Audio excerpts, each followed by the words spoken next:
নমস্কাৰ, মই মৌচুমী ভাছুৱা। আজি আমি পুনৰ উপস্থিত হৈছোহি পূব গোৱালপাৰা সমষ্টিৰ এইবাৰৰ টিকটৰ প্ৰবল দাবীদাৰ, লগতে তেখেত গোৱালপাৰা জিলাৰ আৰু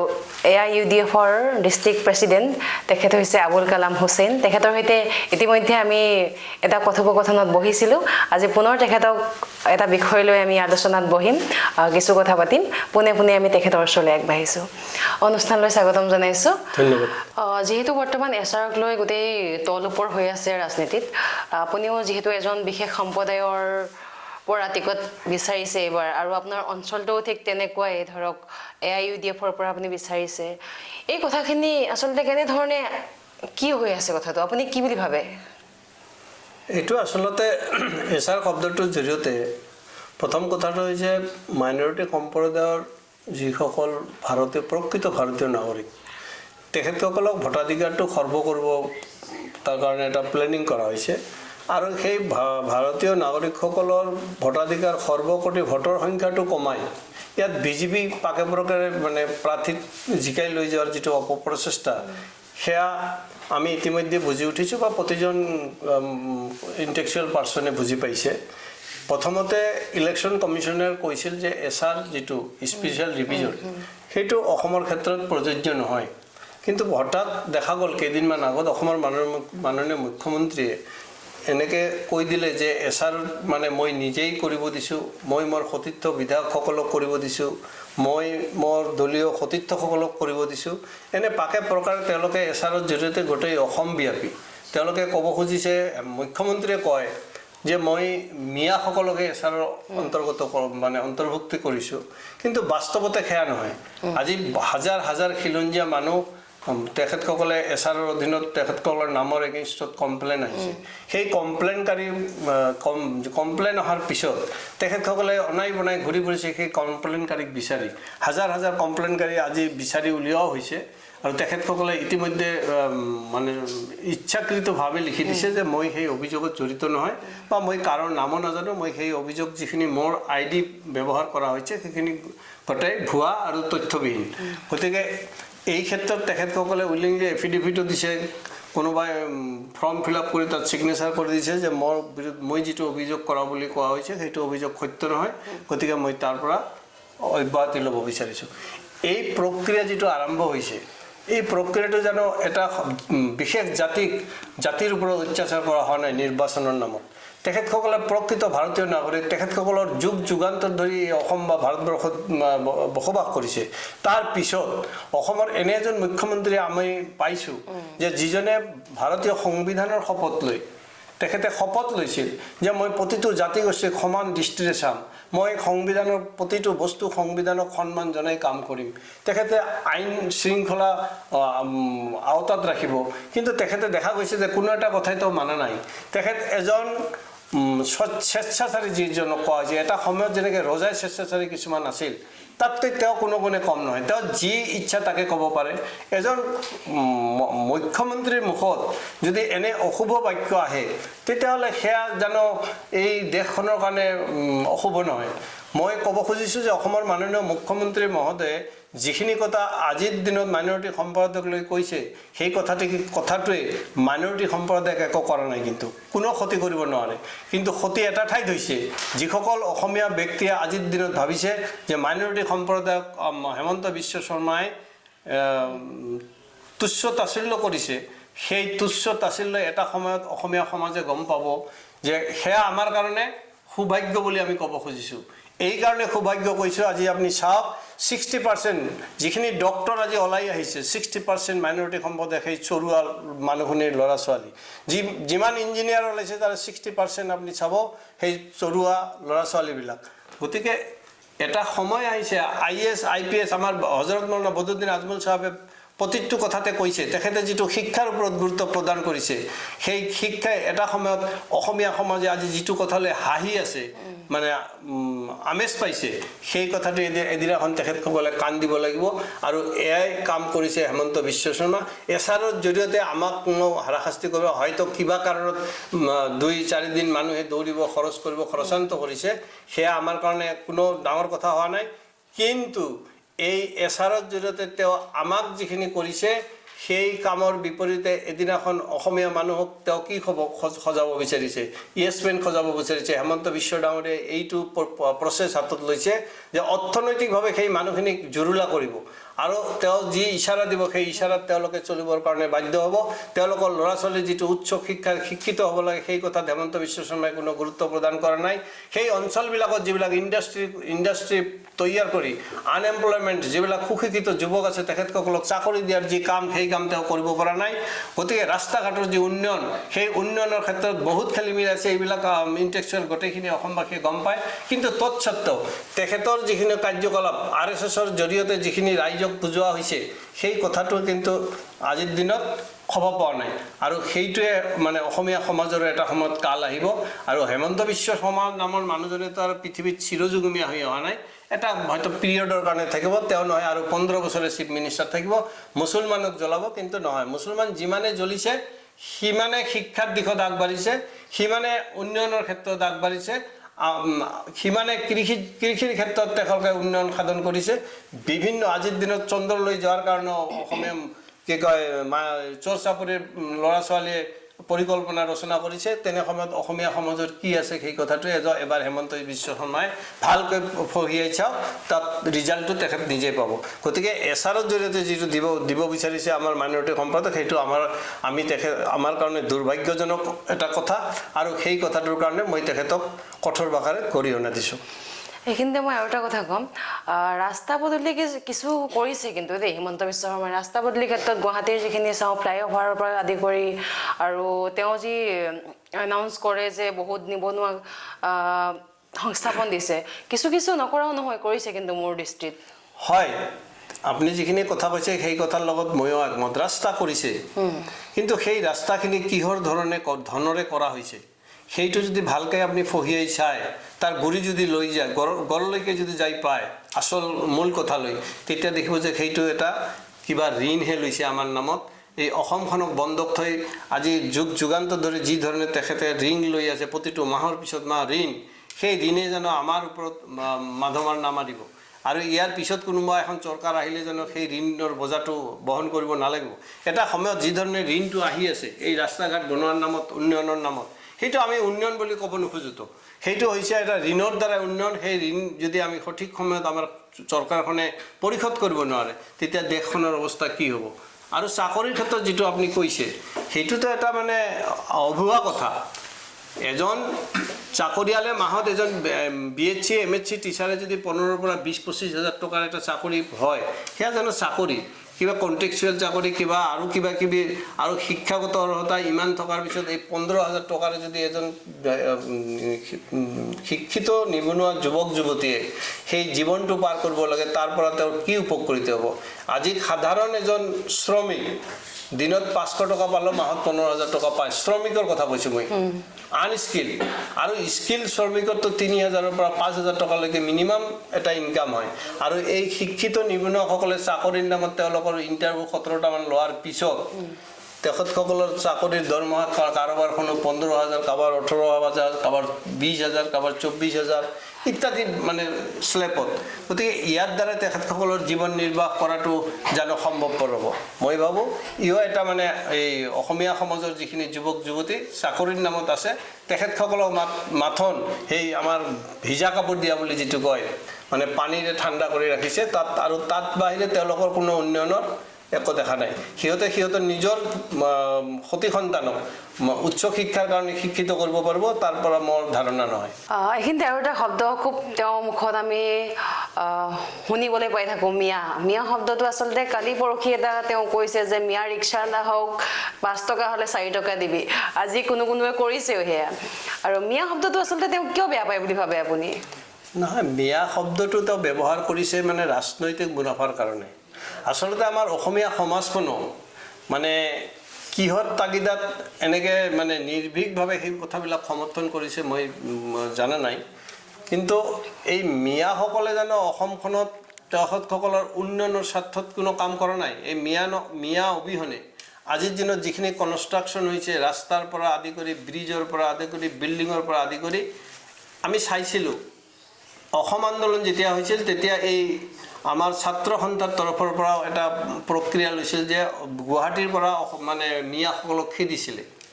এই যেতিয়া আহ্বান দিছিল তেতিয়া মিয়াসকল গুচি আহিছিল 15 দিন পিছত কিন্তু তাৰে গুৱাহাটীৰ মানুহখিনি হাহাকাৰ অৱস্থাত পৰিণত হয় তেখেতসকলেও আকৌ আন্দোলনৰ প্ৰক্ৰিয়া যেতিয়া ল'ব ধৰিলে তেতিয়া মিয়াখিনিক আকৌ লাহে লাহে টানি টানি লৈ গৈ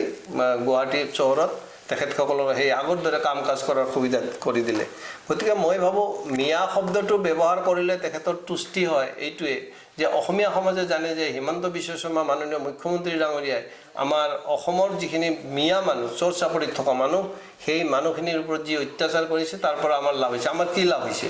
সেই মিয়াখিনিয়ে জানো সেই নদীৰ বুকত কক বকাই আমাক শাক পাচলি যোগান ধৰা নাই এই মিয়াখিনিয়ে জানো সেই তৰমুজ যিটো কয় সেইটো আমি আজি যিটো খাইছোঁ ফল ফাকৰ সেইটো প্ৰডাকশ্যন জানো মিয়াসকলে কৰা নাই গৰুৰ গাখীৰ যিটো ঘি আমি খাইছোঁ সেইটো আমাৰ মিয়াসকলে জানো প্ৰডাক্ট কৰা নাই গতিকে মিয়াসকল মানে কোনো কাৰণতে খিলঞ্জীয়াৰ বৈৰী নহয় কিন্তু খিলঞ্জীয়া মানুহসকলে ভাবিছে যে মিয়াসকল বৈৰী মিয়াৰ কিন্তু প্ৰয়োজন আছে অসমত আৰু মিয়াসকলে যেতিয়া 1961ত অসম ভাষা আন্দোলন হৈছিল যি সময়ত অসমীয়া ভাষা সংখ্যালঘু হৈছিল আৰু তেতিয়া যেতিয়া বঙালীসকল মানে সংখ্যাত গৰিষ্ঠ আছিল সেই সময়ত মইনুল হক চৌধুৰী নামৰ আমাৰ ধুবুৰী লোকসভাৰ সংসদ আছিল সেই সংসদজনৰ অনুৰোধত আমাৰ নামনি অসমৰ গোটেইখিনি মিয়া মানুহ তেখেতসকলৰ সেই পূৰ্বৰ ভাষা বংগীয় ভাষা ত্যাগ কৰি আমাৰ এই অসমীয়া ভাষা তেখেতসকলে গ্ৰহণ কৰি অসমীয়া হোৱা নাছিল জানো আজি হেমন্ত বিশ্ব শৰ্মা ডাঙৰীয়াই সেই ইতিহাসখন তেতিয়াহ'লে আঁতৰাই দিয়ক সেই ইতিহাসখনত কালিমা খানি দিয়ক যে নহয় এই কামটো হোৱা নাছিল আৰু তাৰপিছত এটা জাতিক জানো ফাঁকি দিয়া হোৱা নাই এই জাতিখিনিয়ে অসমীয়াসকলক বিশ্বাস কৰি তেখেতসকলে নিজৰ বংগীয় পূৰ্ববংগীয় ভাষা ত্যাগ কৰি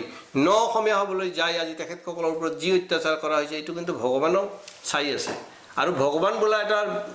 ঐশ্বৰিক শক্তি নিশ্চয় আছে আৰু মানুহ পৃথিৱীত অহাৰ পিছত এদিন তেওঁ যাবই লাগে সেইটো সকলো ধৰ্মই স্বীকাৰ কৰিব লাগিব আৰু বাস্তৱ সত্য তাৰ ৰিজাল্ট কিন্তু হেমন্ত বিশ্ব শৰ্মা এদিন ভোগ কৰিব লাগিব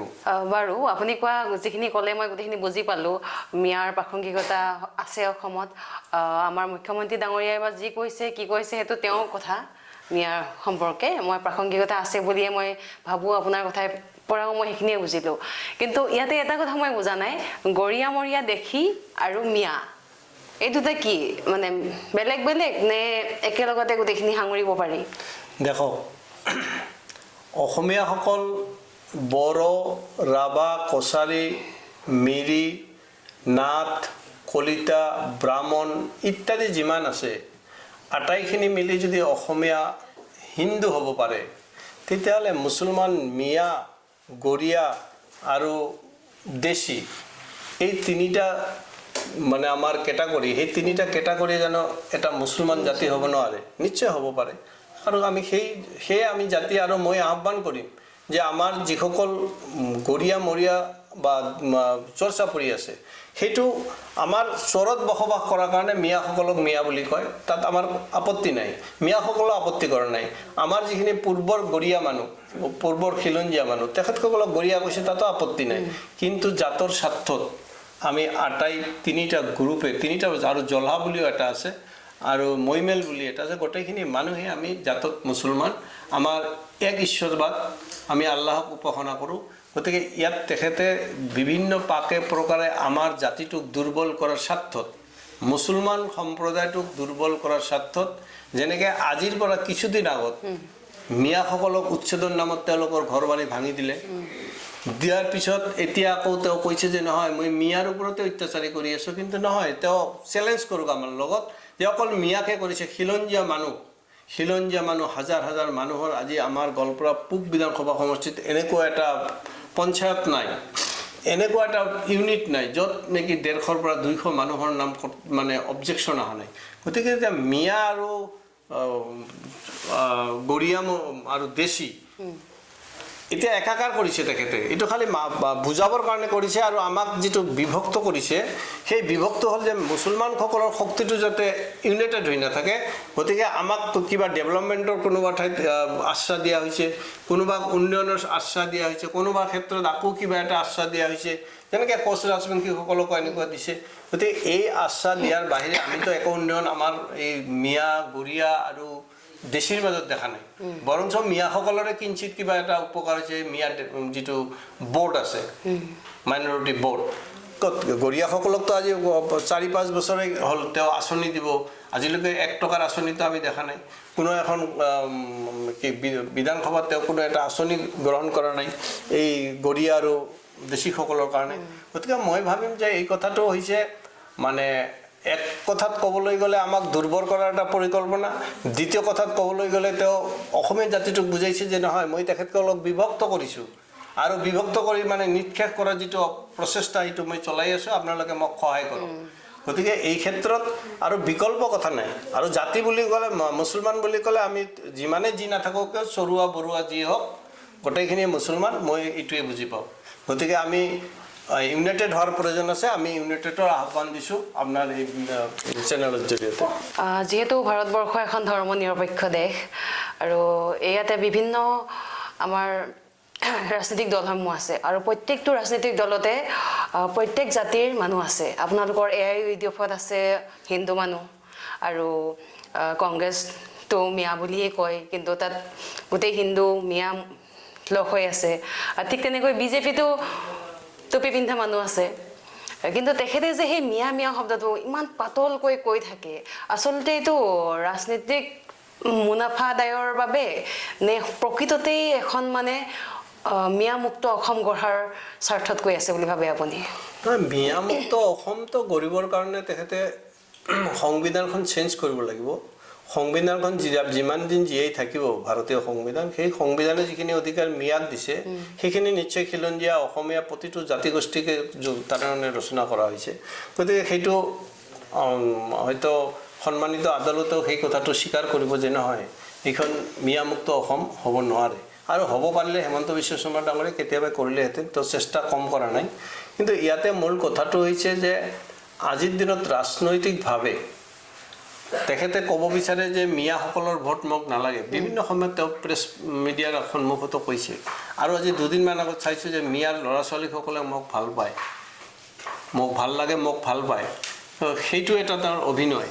গতিকে মিয়া সম্প্ৰদায়ক যিটো তুচ্ছ তাচ্ছিল্য কৰি তেখেতে এই পলিটিকেল মুনাফা যিটো ল'ব বিচাৰিছে তাত বাহিৰে একো নহয় যদি তেখেতে মিয়াসকলক বেয়াই পায় আমি গণতান্ত্ৰিক প্ৰক্ৰিয়াত প্ৰতিটো দলত কোন দল কোনে কৰিছে সেইটো আমাৰ লুকআউট নহয় বা আমি ক'ব বিচৰা নাই কিন্তু তেখেতৰ ভাষ্যত এইটো ক'ব লাগে যে আচলতে আপুনি যদি মিয়াসকলকে বেয়া পায় তেতিয়াহ'লে টুপিদাৰি পিন্ধা সেই মিয়াসকলক বিজেপিৰ প্ৰাইমাৰী সদস্যৰ পৰা আপুনি কৰ্তন কৰি গুচাই দিয়ক যে নহয় মিয়াসকল আমাৰ এই দল কৰিব প্ৰয়োজন নাই আমি বিচৰা নাই হয়তো তেখেতসকলে ভুলতে কৰক শুদ্ধতে কৰক বা আৱেগত কৰক তেওঁলোকে কৰিব গৈছে কিন্তু আপোনাৰ এটা যিহেতু দল আপুনি অসমৰ মুখ্যমন্ত্ৰী হৈ আপুনি সেই দলটো বিজেপি দলৰ মুখ্যমন্ত্ৰী গতিকে মুখ্যমন্ত্ৰী থকা স্বত্তেও আপুনি তেখেতসকলক আৰু প্ৰাইমাৰী সদস্য দি পদবী দিয়াৰ কথাটো ঠিক হোৱা নাই কাৰণ এই বস্তুটোতে আমাৰ অসমীয়া সমাজে বুজিব লাগে যে নহয় তেওঁ মিয়া খেদিব খোজা নাই তেওঁ মিয়াসকলক আঁকোৱালি লৈছে কাৰণ তেওঁৰ ঘৰত পৰীক্ষা কৰিলেও বোধহয় 2-4জন মিয়া তেওঁৰ ওলাব কৰ্মচাৰী ড্ৰাইভাৰৰ পৰা আদি কৰি চিকিউৰিটি গতিকে এই ক্ষেত্ৰত মই ক'ম যে আজিৰ দিনত খ্ৰীষ্টানসকলে যিটো প্ৰক্ৰিয়া চলাইছে বহুত অসমীয়া মানুহ আজিৰ দিনত খ্ৰীষ্টান হ'বলৈ গৈ আছে বড়ো মানুহ হাজাৰ হাজাৰ বড়ো খ্ৰীষ্টান হ'বলৈ গৈ আছে ৰাভা মানুহ খ্ৰীষ্টান হৈছে আমাৰ চকুৰ আগৰ কথা তাৰ প্ৰমাণ লাগিলেও বহুত পাব গতিকে তেনে এটা অৱস্থাত তেখেতে খ্ৰীষ্টানসকলৰ নাম কিন্তু এবাৰো মুখত লোৱা মই কোৱা নাই খ্ৰীষ্টানসকলক এনে ব্যৱহাৰ কৰিব লাগে তেখেতসকলক সন্মানেৰে সহিত কথা কওক কিন্তু আমাৰ মাইনৰিটি সম্প্ৰদায়ৰ মানুহখিনি তেওঁ এনেদৰে যিটো ব্যৱহাৰ কৰি আছে এইটো এটা অসমৰ মানে মুখ্যমন্ত্ৰীৰ ভাষ্য নহয় আৰু মই নাজানো মহামান্য আদালতসমূহক কেনেধৰণে চলিছে যে এটা জাতিৰ ওপৰত এজন মানে দেশৰ ৰক্ষকে এনে ভাষা ক'ব পাৰে আৰু তাত মহামান্য আদালত সুপ্ৰিম কোৰ্ট আদিয়ে চুপচাপ বহি আছে তাত কোনো ব্যৱস্থা তেখেতৰ বিৰুদ্ধে কোনো ধৰণৰ প্ৰশাসনিক ব্যৱস্থা লোৱাৰ সিদ্ধান্ত লোৱা নাই এইটো মানে দুৰ্ভাগ্যজনক হয়তো এনেকুৱা এটা সময় আহিব যে সুপ্ৰিম কোৰ্টত এই মিয়া শব্দ কোৱালৈ মুখ্যমন্ত্ৰীৰ এগেইনষ্টত আমাৰ দলে হওক বা কোনোবা বিশিষ্ট ব্যক্তিয়ে হওক যিসকলক মিয়াৰ প্ৰতি দৰদ আছে মানৱ জাতিৰ প্ৰতি দৰদ আছে তেখেতসকলে নিশ্চয় ইয়াৰ বিৰুদ্ধে ৰুজু কৰিব যিয়ে নহওক ৰাজনীতিত এইবিলাক থাকেই মিয়া শব্দটো যিহেতু নেকি পূৰ্বপুৰুষৰ পৰা চলি আহিছে হয়তো পাছলৈও চলি থাকিব এইবিলাক কথা ওলাই থাকিলে শেষ নহ'ব অন্ত নাই শেষত আৰু এটা প্ৰশ্ন কৰোঁ যিহেতু নেকি আগতেও আপোনাক আমি সুধিছোঁ বা গম পাইছোঁ আৰু এতিয়াও সোধোঁ টিকট প্ৰত্যাশী আপুনি প্ৰবল দাবীদাৰ আপুনি কিমানখিনি আশাবাদী টিকটৰ ক্ষেত্ৰত হয় টিকটৰ ক্ষেত্ৰত নহয় টিকটটো পাবই টিকটৰ ক্ষেত্ৰতো কওক আৰু জয়ী হোৱাটো কওক আচলতে মই গোৱালপাৰা পূব বিধানসভা সমষ্টিত আজি নহয় 2001ৰ পৰাই মানে প্ৰতিটো পঞ্চায়ত প্ৰতিটো মহল্লা প্ৰতিজন ব্যক্তিৰ লগত মোৰ এটা সুসম্পৰ্ক গঢ়ি উঠিছে আৰু মই ইতিমধ্যে গতানুগতিকভাৱে প্ৰতিটো নিৰ্বাচনতেই নহয় মই নিৰ্বাচনৰ বাহিৰতো সমাজ ব্যৱস্থাৰ লগত সুসম্পৰ্ক এটা মোৰ আছে আৰু সামাজিকভাৱে মই তেখেতসকলৰ লগত সকলো ক্ষেত্ৰত সহযোগ আগবঢ়াই আহিছোঁ আৰু মোকো তেখেতসকলে যথেষ্ট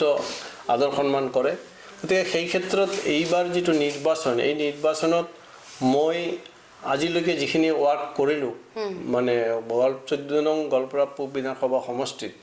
এই 14 নং গোৱালপাৰা পূব বিধানসভা সমষ্টিৰ যিটো সমীকৰণ সেইটো যদি ভালকৈ চাবলৈ যায় মই একচুৱেলি মোৰ জন্মগতভাৱে মই হাবৰাঘাটীৰ এজন সন্তান মোৰ বাসভৱনটো ঠিক মিডিল প্লেচত হাবৰাঘাটৰ হাদি আৰু চান্দামাৰীৰ পৰা আপোনাৰ ভস্মালা বুলি কয় সেইটো 6খন জিপি আছে তাত 85,000 ভোট আছে মই ভাবোঁ যদি দলে মোৰ কথা চিন্তা কৰে বিবেচনাত আহে তেওঁলোকে যদি অবজাৰ্ভ কৰে তেতিয়াহ'লে নিশ্চয় অনুভৱ কৰিব যে এই 85,000 ভোটটো কোনপিনে যাব তাতকৈ ডাঙৰ কথা আমাৰ পুৰণা যিখিনি সমষ্টি আছে সেই পুৰণা সমষ্টিৰ সমীকৰণ মোৰ ক্ষেত্ৰত যথেষ্ট ভাল কাৰণ মই 2006ত যিটো নিৰ্বাচন কৰিছিলোঁ অলপ ভোটৰ ব্যৱধানত মই